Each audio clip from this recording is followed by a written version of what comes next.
67 nations rose against Israel at the UN. 2,000 years earlier, the prophet Zechariah predicted this moment with astonishing precision. But few noticed that simultaneously, another prophetic event was being fulfilled. The opening of the second seal of Revelation, when the rider of the red horse received authority to take peace from the earth. How could a formal declaration of war against drug cartels in October 2025 be connected to a prophecy written 2 millennia ago?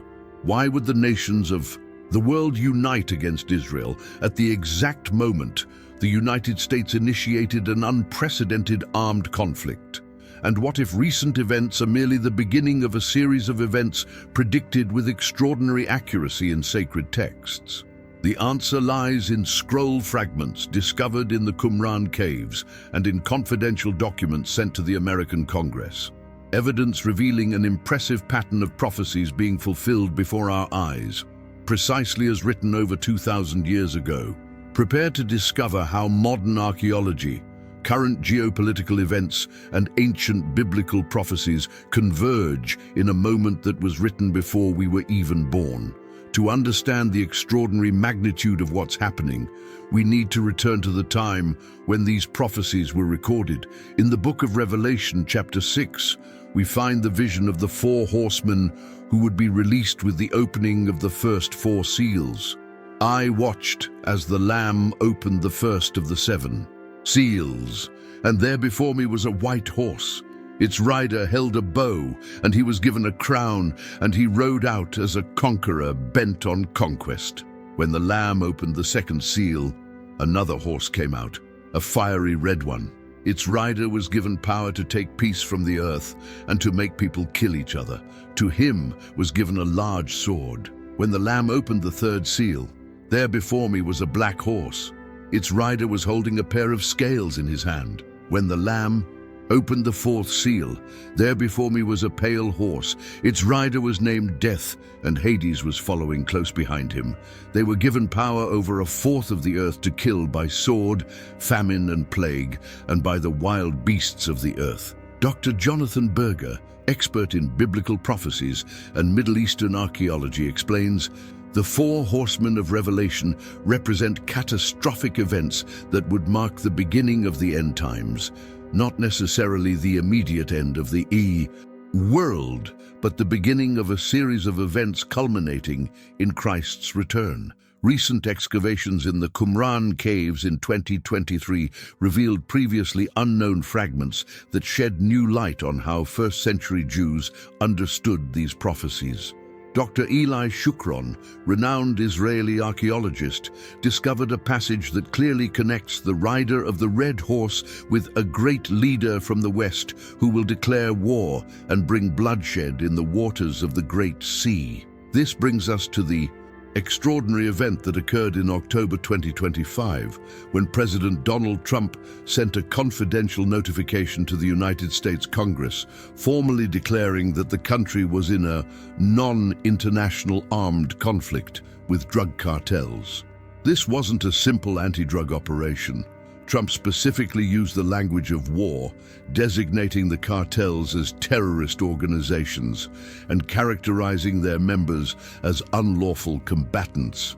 The language of this declaration is surprisingly similar to that used after the 9/11 attacks, when the war on terror was declared. The Pentagon was instructed to conduct operations against them according to the laws of armed conflict, and American warships were positioned in the Caribbean Sea to intercept and destroy suspected vessels.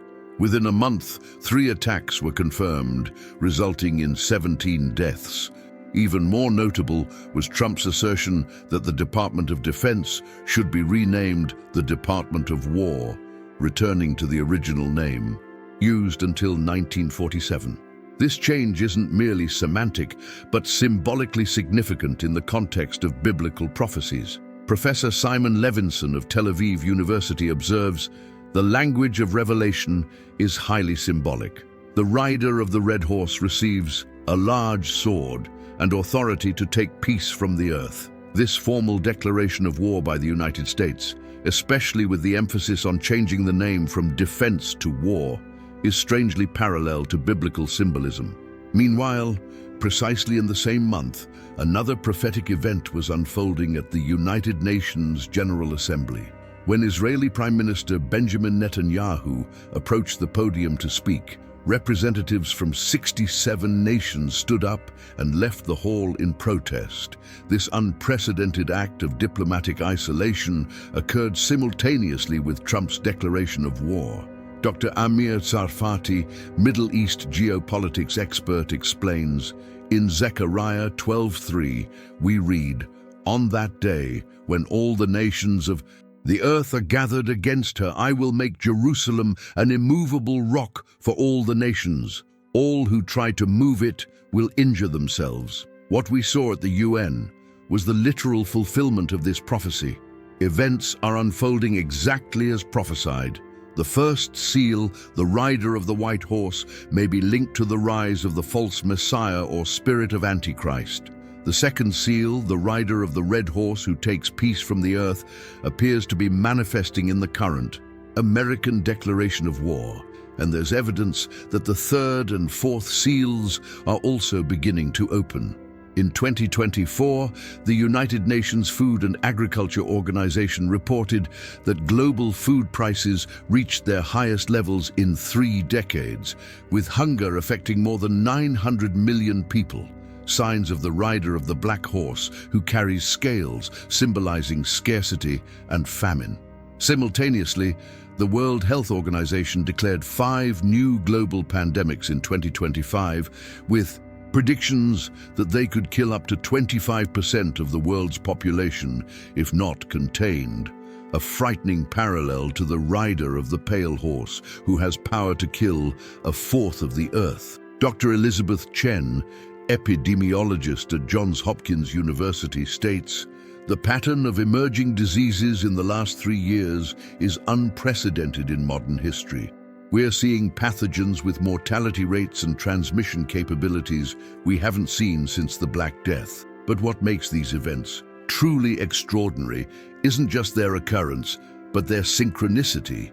As theologian Dr. Michael Heiser explains, in biblical prophecy, time is often non-linear. Events predicted to occur in the end times can manifest simultaneously, not sequentially. This would explain why we see signs of all 4 horsemen appearing almost at the same time, with Trump's declaration of war coinciding with Israel's isolation at the UN, global food crises, and threats of deadly pandemics. The most revealing discovery, however, came from excavations at the Church of the Holy Sepulchre in Jerusalem in April 2025. Archaeologists from La Sapienza University of Rome, in collaboration with the Israel Antiquities Authority, found a 1st-century stone fragment containing a passage that appears to be a direct reference to Revelation. What makes this discovery extraordinary is that the book of Revelation was only written decades later. This suggests these prophecies may have originated from an older oral tradition, perhaps shared by Jesus himself with his disciples. Dr. Francesca Stassola, lead archaeologist on the project, reports, "The fragment contains the phrase, 'When the Lamb opens the seals, the red horseman will come with his sword, and the nations will gather against the holy city.' This is an impressive connection between war, opposition to Israel, and the prophetic sequence of Revelation. What we are witnessing is not coincidence. It's an intricate pattern of prophecies being fulfilled before our eyes with impressive precision.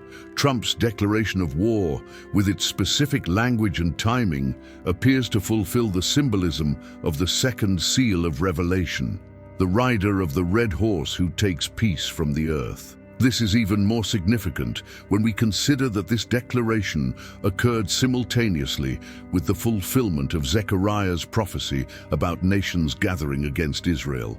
Another fascinating detail is Trump's specific focus on the Caribbean Sea and vessels coming from Venezuela. In Revelation 18:17-19, we read about the destruction of Babylon, often interpreted as a corrupt world economic system. Every sea captain And all who travel by ship, the sailors, and all who earn their living from the sea, will stand far off. They will throw dust on their heads and with weeping and mourning cry out. The attacks on vessels in the Caribbean, explicitly ordered to burn and blow up the ships, create an impressive parallel with this apocalyptic image.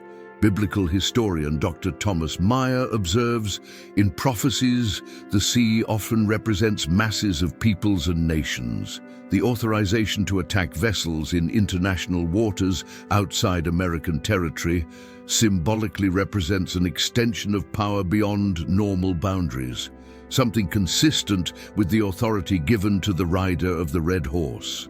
The numbers also tell a significant story. Trump's notification to Congress was sent exactly 260 days after his first declaration of intent to combat cartels as terrorist organizations. In Revelation 11:3 and 12:6, the number 1260 is mentioned as a significant prophetic period, 1,260 days, or 3.5 years. Dr. Jonathan Bernis, biblical numerology expert, explains, numbers in biblical prophecy are rarely coincidences. The period of 1,260 days appears several times in Revelation as a time of tribulation and preparation for greater events. That this war notification occurred exactly 1,260 days after the initial announcement is, at minimum, mathematically impressive. The specific language of the notification to Congress also deserves attention. Trump declared that the cartels constitute an armed attack against the United States, despite there being no conventional military attacks against American territory. This redefinition of what constitutes an attack echoes the symbolic nature of the four horsemen, who don't represent just literal war, but different manifestations of destruction. Theologian Dr. Mark Hitchcock comments, the four horsemen of Revelation aren't literal persons mounted on literal horses. They represent forces and events that would be unleashed in the end times. Similarly, this declared war isn't a conventional war against a nation-state, but against non-state entities, something unprecedented in American military history. The international dimension of this declaration is also significant. By designating cartels as legitimate military targets, the U.S. effectively expanded its authority to conduct military operations beyond its borders without the need to declare war on other nations. This creates a global precedent that potentially redefines how wars can be conducted in the future. Dr. Richard Landis, historian of apocalyptic movements, observes, throughout history, periods of major geopolitical changes often coincide with outbreaks of apocalyptic expectation. What we're seeing now is a fundamental redefinition of international rules, simultaneous with the fulfillment of patterns prophesied millennia ago. But what does this mean for us today? If we're truly witnessing the opening of Revelation's seals, what would the implications be? Rabbi Yehuda Glick, scholar of Messianic prophecies, offers a perspective. In both Jewish and Christian traditions, the end times isn't necessarily something to fear. It's a period of transition, of purification, leading to a time of renewal. The prophesied difficulties are like birth pangs before the birth of a new era. This view is echoed in the scriptures themselves. In Revelation 21:4, we read that after these turbulent events, God will wipe every tear from their eyes. There will be no more death or mourning or crying or pain, for the old order of things has passed away. The four horsemen of Revelation don't represent the final end, but the beginning of a transformation process. The language of Revelation is of hope, not just destruction. As we observe these extraordinary events unfolding, it's important to remember that prophecies weren't given to cause panic, but to prepare us. They're a reminder that history isn't random, but follows a predetermined pattern. Dr. David Jeremiah, theologian and author, summarizes, Revelation's prophecies remind us that however chaotic world events may seem, there's a greater plan at work. The four horsemen are just the beginning of a sequence that culminates not in total destruction, but in renewal and restoration. As we observe the unprecedented declaration of war by the United States, Israel's growing isolation at the United Nations, global food crises, and threats of deadly pandemics, we can't avoid the conclusion that we're living in prophetically significant times. The convergence of these events with ancient prophecies isn't coincidence, but the fulfillment of a pattern established millennia ago. And if these are truly the first signs of the end times, then we need to be attentive to events yet to come. As we read in Revelation 1:3, "Blessed is the one who reads aloud the words of this prophecy, and blessed are those who hear it and take to heart what is written in it, because the time is near." We are witnessing history and prophecy converging before our eyes in a pattern that was written more than 2,000 years ago. The rider of the red horse is riding, and the world is rapidly changing. In Matthew 24:33, Jesus said, "Even so, when you see all these things, you know that it is near, right at the door." Never before in history have these words resonated with such clarity as today. The seals of Revelation are being opened one after another, exactly as prophesied. And President Trump's declaration of war may be just the second seal in a sequence of events that will culminate in Christ's return and the establishment of his eternal kingdom. As Dr. Amir Tsarfati observed, the world doesn't end with the four horsemen. They are just the beginning of a purification process that will lead to a new creation. The message of prophecies isn't "the end is near," but renewal is near.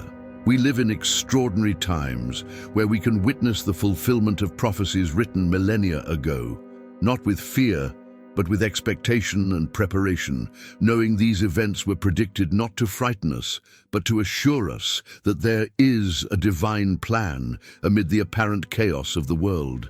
The seals are being opened, the horsemen are riding, and history is moving inexorably toward its predestined climax.